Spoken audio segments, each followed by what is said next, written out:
You know what? Let's have a little bit of fun. We're going to launch into the top 10 tearjerker moments in movies. And I know what you're probably thinking. What does this have to do with politics? And that is a very good question. Brett, you should go first. I don't have an answer. It's a good question. It's a well good question. Done.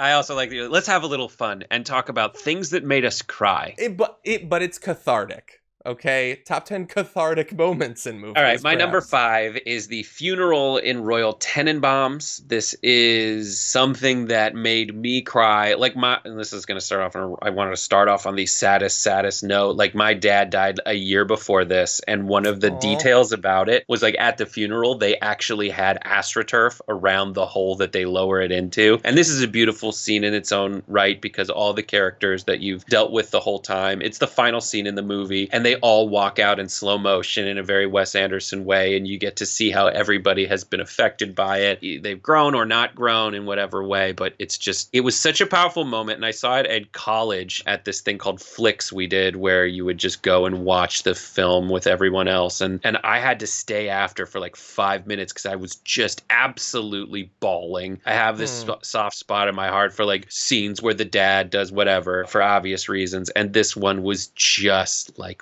100,000% like had me staying after the movie to just gather myself, convulsing with tears. Good God. Wow. Oh, I haven't seen that one. But yeah, like moments can be powerful, but especially if they Get out. I don't know what you want out of me. I haven't seen it. Here's John's response to movies from guy who hasn't seen Royal Tenenbaums. I just watched Midsummer. I'm watching movies, and someone mentioned the thing that connects politics and these moments is you watch both and you constantly want to cry. So we do have that. But that is a good choice. My number 5 is the only one on the list that I've only seen once, but it still belongs on here. It is the Bing Bong moment from Inside Out. The reason I have only seen it once is I don't know if I can go through that again. So, did you see Inside Out, Brett? So when we were coming up with these tearjerker moments, my wife was like, "Oh, Inside Out, you lost it." I don't remember. I don't remember it. It must have been, like, as much as I just described Royal Tenenbaums ruining me. At least I remember that. I don't remember this. It must have been so traumatic. Yeah. Yeah, and so when I went to go get that screenshot, I watched about 6 seconds of Inside Out, and I started. Like, it was pretty effective. He wanted her to succeed and to get out. Yeah. It was very sad. Are you going to get to, like, the kind of scenes that you have told me ruin you? Yes. Okay. I mean, that's not a bad start. Yes. But just like, yeah, go ahead. Oh, yeah, no. Some of them people are going to be able to predict a couple of these. I've mentioned them before. But now we move to your number 4. Okay, this one's complete. No one knows this, but please show the first image. This is from Regarding Henry, which is a 1991 film starring Harrison Ford as kind of a sleazebag attorney or some guy. I've never seen this movie. What the hell? You can't not see the movie. John, just let me explain. I've never seen this 1991 movie, but I have seen the trailer for this movie. And that's the scene where he is shot buying cigarettes by John Leguizamo. Mm-hmm. I always hated John Leguizamo because he overacts and it's just too much. And he's like a one-man show guy, not a stand-up special guy. One-man show. It's like I don't like that people over-reward you for sweating and spitting. Like that's what that's what one-man shows are all about. But it's not the scene where he gets shot. The trailer with him and Annette Bening, he like goes back to square one. He has to learn to walk, talk, rely on other people again. Mm-hmm. And the scene in the trailer is this one, the next image. Oh, this is Harrison Ford. He bought a dog. Yeah. He was late getting home because he just felt like buying a dog. And Brett, as a kid, was just like, I don't know why this makes me sad, but you can't keep buying dogs. Oh. Okay, that's a good one. You should see the movie, though, I think. My number 4 is... A lot of these are people sacrificing themselves for others. This one is not. This moment in Forrest Gump, where he finds out that he has a son, and the only thing he wants to find out is if he has the same, mental disability that Forrest has.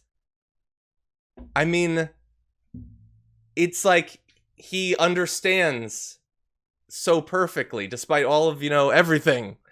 It kills me. He just wants to find out about his kid. It's so good. It's No. so good.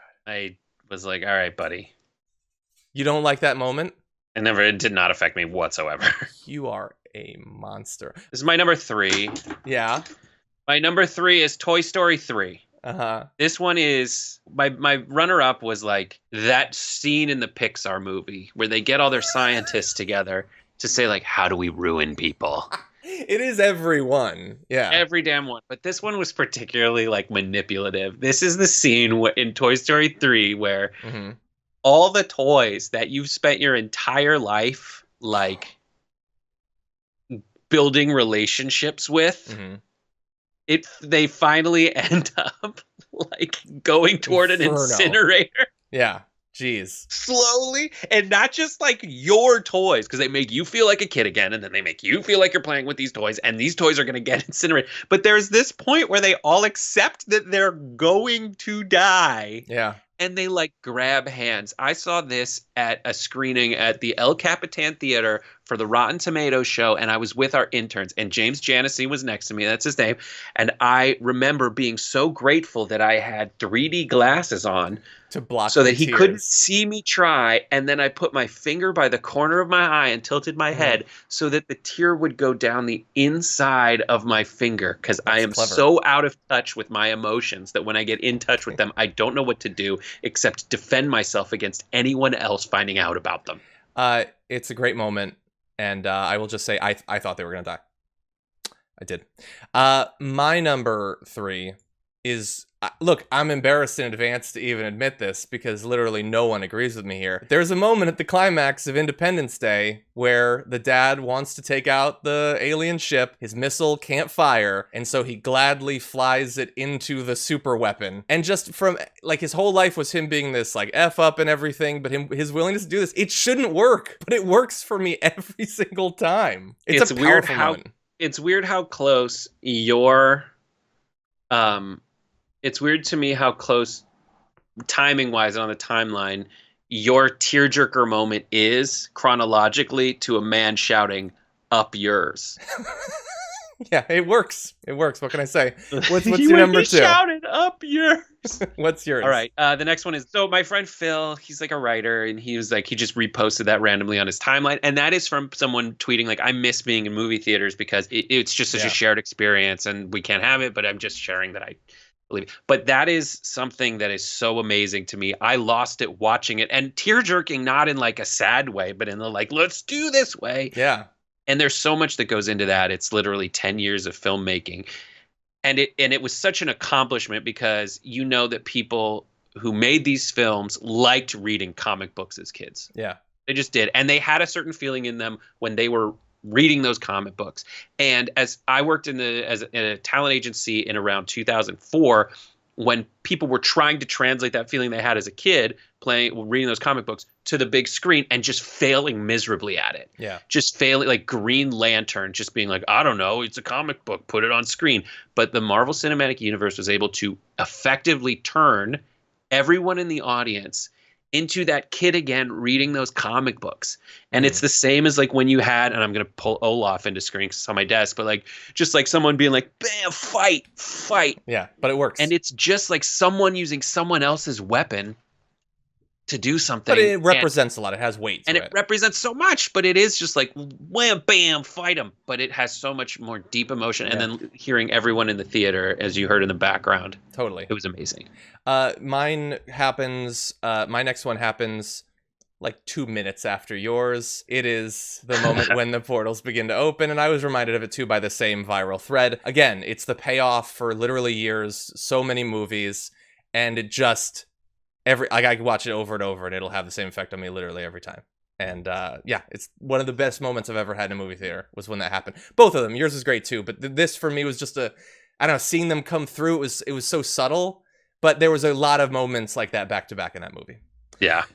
So what's your number 1? My number one is just pretty simple. It's Baby Mine from Dumbo. I don't Like, know come this on. moment. This is the moment Dumbo's mom gets put in essentially the equivalent of the circus insane asylum for defending her child against terrible people who were mean to him because he has big ears. And then Dumbo goes to visit his mom at the insane elephant car in the train.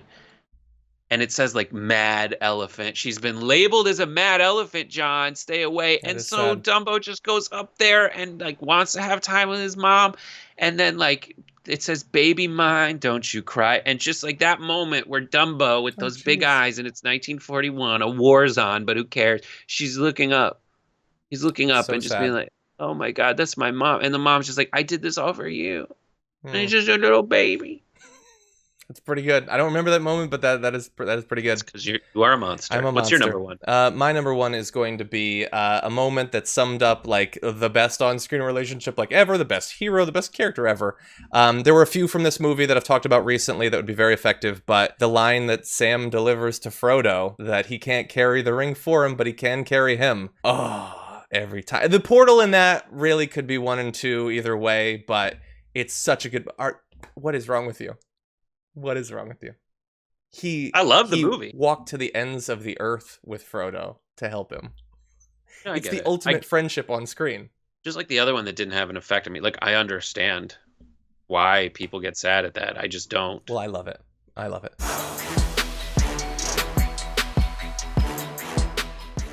Check out the Damage Report podcast each day, wherever you get your podcasts, whether Pocket Casts or Stitcher or iTunes. You can join me as I give you the news and stories you want, with a range of co-hosts and interview guests jumping in on the fun each day. Again, that's the Damage Report, wherever you get your podcasts. And if you get them at iTunes, don't forget to rate and review. Sometimes I'll read them live on the show.